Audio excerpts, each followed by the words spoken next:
চোখে আলো নেই, তবুও থেমে নেই স্বপ্ন। মেধা আর সাহসে জয় করেছে একের পর এক প্রতিযোগিতা। কিন্তু এবার থমকে গেছে সেই পথ, কারণ দুই আইনের ঠেলাঠেলি। যশোরের অদম্য মেধাবী ইউসরা মানহার বৃত্তি পরীক্ষা এখন অনিশ্চিত। আবৃত্তি, গান, কুইজ সবখানেই মানহার দারুণ সাফল্য। জাতীয় পর্যায়েও জিতেছে অসংখ্য পুরস্কার। লক্ষ্য ছিল ২০২৫ সালের প্রাথমিক বৃত্তি পরীক্ষা, তারিখ ১৫ এপ্রিল। কিন্তু এখন সেই পরীক্ষাই অনিশ্চিত। সমস্যা একটাই, শ্রুতিলেখক। প্রাথমিক গণশিক্ষা মন্ত্রণালয়ের নিয়ম বলছে শ্রুতিলেখক হবে চতুর্থ শ্রেণীর একজন শিক্ষার্থী। অন্যদিকে শিক্ষা মন্ত্রণালয়ের পরিপত্র বলছে দৃষ্টি প্রতিবন্ধী শিক্ষার্থী চাইলে একজন প্রাথমিক বিদ্যালয়ের শিক্ষককে শ্রুতিলেখক হিসেবে নিতে পারবে। এই দুই নিয়মের দ্বন্দ্বেই আটকে গেছে মানহার পরীক্ষা। বৃত্তি পরীক্ষার প্রস্তুতি আলহামদুলিল্লাহ আমার ভালো। আমার মা আমাকে সহযোগিতা করছেন প্রস্তুতি নিতে। এবং বৃত্তি পরীক্ষা নিয়ে যে জটিলতা, শ্রুতিলেখক নিয়ে যে জটিলতা, শ্রুতিলেখক নিয়ে মূলত দুটো আইন আছে।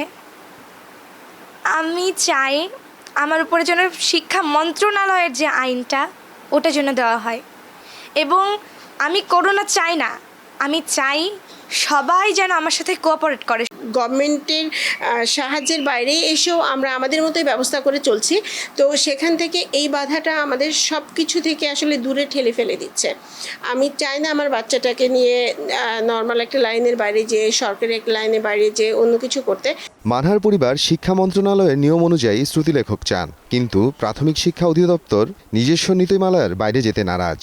তবে ভিন্ন মত দিয়েছেন জেলা প্রতিবন্ধী বিষয়ক কর্মকর্তা। তার মতে প্রতিবন্ধী ব্যক্তির অধিকার ও সুরক্ষার আইন ২০১৩ এই ক্ষেত্রে প্রাধান্য পাবে, আর সেই আইন শিক্ষা মন্ত্রণালয়ের পরিপত্রের সাথেই সামঞ্জস্যপূর্ণ। ২০২৬ সালে যে নীতিমালা হয়েছে, এটি এই আলো ২৬ সালের নীতিমালা হলেও ২৫ সালের এই পরীক্ষা এই নীতিমালার আলোকে হবে। সেখানে বলা আছে যে চতুর্থ শ্রেণীর শিক্ষার্থীর ঊর্ধ্বে কোনো শ্রুতিলেখক হতে পারবে না। মানহা একটা প্রতিযোগিতামূলক পরীক্ষায় অংশগ্রহণ করছে, তার হচ্ছে ন্যায্য যে দাবিটা, যেহেতু সে দৃষ্টি প্রতিবন্ধী শিশু, তার একজন শ্রুতিলেখক দরকার।